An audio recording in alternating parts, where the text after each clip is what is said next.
Na Rympei U ke channel nabynta ki paidbah ke Bri U Hynñiewtrep.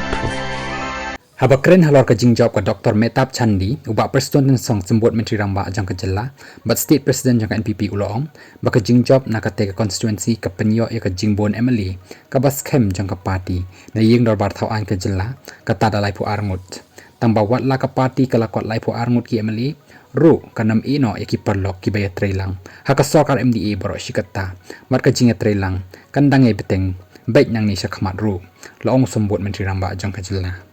ulong baka khana kapen ken mau biang shau snem khat khandai spa nyopu ar hakaba kap APHLC kayo lai pu arngut ki MLA bat mynta pat dakani ka jingjop jang ka Dr. Chandi lai yo da ka NPP lai pu arngut ki MLA ulong baka jingdan lai pu arngut ki MLA na ka party ka balam khmat ka sarkar MDA kata ka NPP kamut pat ban ino ya ki wei ki party ki balaya trei lang na do snem ajar khat phra hadu menca hakawai pat kaliang ulong baka jingjap ka NPP ya ka election shiteng sama ha kambegri kadai namar ki paidbah ki kwa ya ka roi ka par hakate ka constituency ka bala mi khmat daw saling isang ma ta sausin kumu MLA hashwa bon resign hadin ka jingsha jit kumu MP Lok Sabha natura parliamentary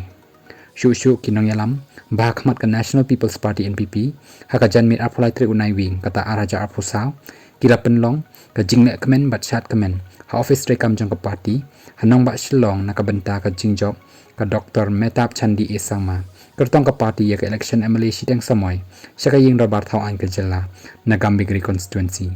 hakani ka janmit la sakhi ya ka jinge shim benta lang ka Dr. Mezel Amprin lengdo MLA ka Shillong East ka badai ka menteri sarkar kinang yalam ka party bakentop ya ka NPP Shillong Sit